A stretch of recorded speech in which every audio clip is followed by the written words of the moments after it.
أعوذ بالله من الشيطان الرجيم. بسم الله الرحمن الرحيم. إن الله وملائكته يصلون على النبي يا أيها الذين آمنوا صلوا عليه وسلموا تسليما.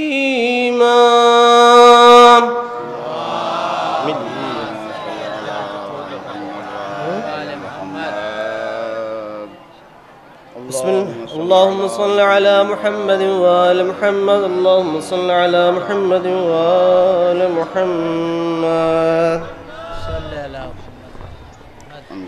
بسم الله الرحمن الرحيم. عن جابر بن عبد الله الأنصاري عن فاطمة الزهراء عليها السلام بنت رسول الله قال: سمعت فاطمة أنها قالت: دخل علي أبي رسول الله في بعض الأيام فقال: السلام عليك يا فاطمة. فقلت: عليك السلام. قال: إني أجد في بدني ضعفا. فقلت له: أعيذك بالله يا أبتاه من الضعف. فقال: يا فاطمة ائتيني بالكساء اليماني فغطيني به. فأتيته بالكساء اليماني فغطيته به وسرت أنظر إليه وإذا وجهه يتلألأ نورا كأنه البدر في ليلة تمامه وكماله.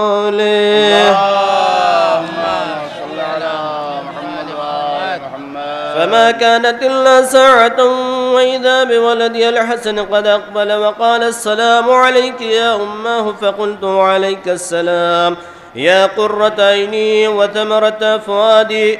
فقال: يا أماه إني أشم عندك رائحة طيبة كأنها رائحة جدي رسول الله صلى الله عليه وآله. فقلت: نام إن جدك تحت الكساء. فأقبل الحسن عليه السلام نحو الكساء وقال: السلام عليك يا جداه يا رسول الله، أتأذن لي أن أدخل معك تحت الكساء؟ فقال: وعليك السلام يا ولدي ويا صاحب حوضي، قد أذنت لك. فدخل معه تحت الكساء.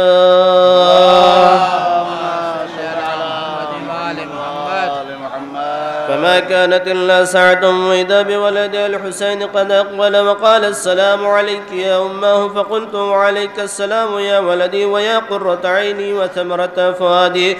فقال لي: يا أماه إني أشم عندك رائحة طيبة كأنها رائحة جد رسول الله. فقلت: نعم إن جدك وأخاك تحت الكساء.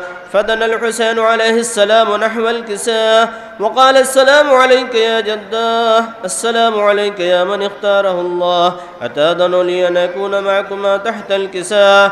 فقال: وعليك السلام يا ولدي ويا شافع أمتي، قد أذنت لك. فدخل الحسين معهما تحت الكساء.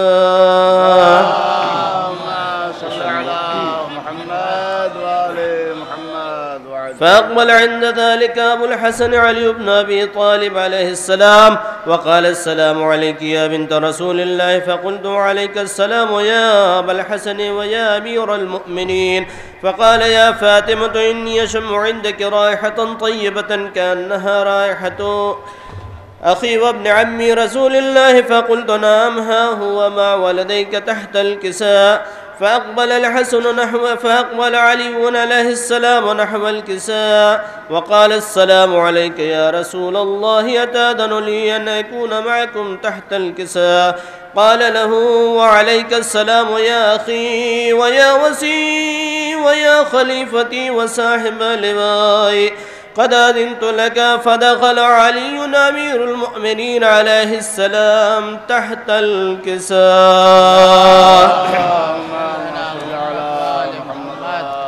ثم أتيت نحو الكساء وقلت: السلام عليك يا أبتاه يا رسول الله، أتأذن لي أن أكون معكم تحت الكساء؟ قال وعليك السلام يا بنتي ويا بضعتي قد أذنت لك.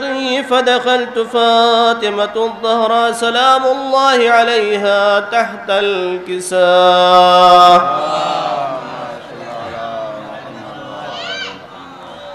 فلما اكتملنا جميعا تحت الكساء أخذ أبي رسول الله بطرفي الكساء وأومى بيده اليمنى إلى السماء وقال اللهم إن هؤلاء أهل بيتي وخاصتي وحامتي لحمهم لحمي ودمهم دمي يؤلمني ما يؤلمهم يحزنني ما يحزنهم. أنا حرب لمن حاربهم وسلم لمن سالمهم وعدو لمن عاداهم ومحب لمن أحبهم. إنهم مني وأنا منهم فاجعل صلواتك وبركاتك ورحمتك وغفرانك ورضوانك علي وعليهم وأذهب عنهم الرجس أهل البيت ويطهركم تطهيرا.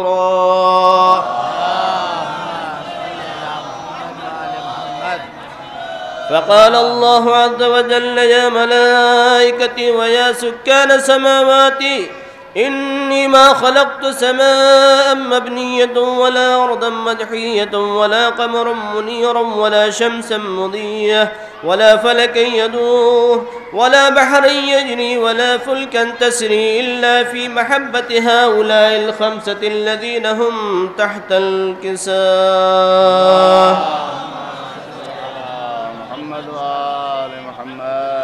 فقال الأمين جبرائيل يا رب ومن تحت الكساء؟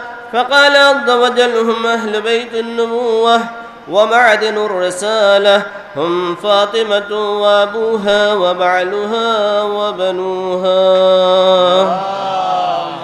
صل على محمد وآل محمد. فقال جبريل يا رب أتأذن لي أن أهبط إلى الأرض ليكون معهم سادسا؟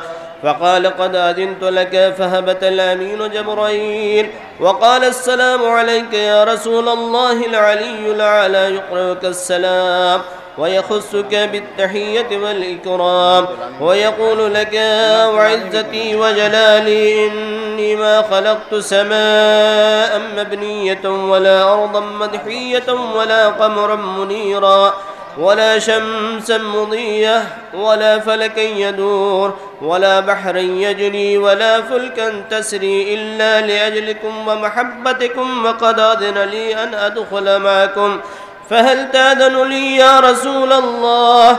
فقال رسول الله وعليك السلام يا أمين وحي الله إنه نعم قد أذنت لك. فدخل جبرائيل معنا تحت الكساء. اللهم صل على محمد وآل محمد. فقال لأبي إن الله قد أوحى إليكم يقول إنما يريد الله ليذهب عنكم الرجس أهل البيت ويطهركم تطهيرا.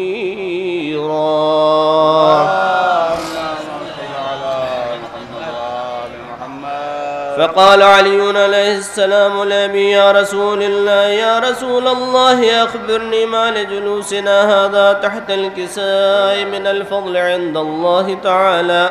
فقال النبي صلى الله عليه وآله بعثني بالحق نبيا واصطفاني بالرسالة نجيا ما ذكر خبرنا هذا في محفل من محافل أهل الأرض وفيه جمع من شيعتنا ومحبينا إلا ونزلت عليهم الرحمة وحفت بهم الملائكة واستغفرت لهم إلى أن يتفرقوا.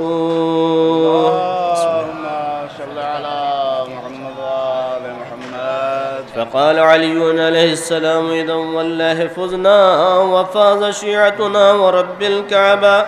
فقال أبي رسول الله صلى الله عليه وآله وسلم يا علي والذي بعثني بالحق نبيا واصطفاني بالرسالة نجيا ما ذكر خبرنا هذا في محفل من محافل أهل الأرض وفيه جمع من شيعتنا ومحبينا، وفيهم مهموم إلا وفرج الله همه، ولا مغموم إلا وكشف الله غمه، ولا طالب حاجة إلا وقضى الله حاجته.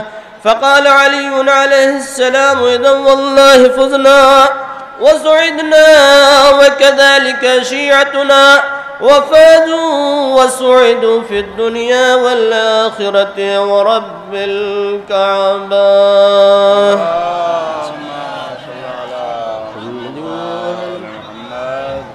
اللهم صل على محمد وآل محمد وعجل صل على محمد.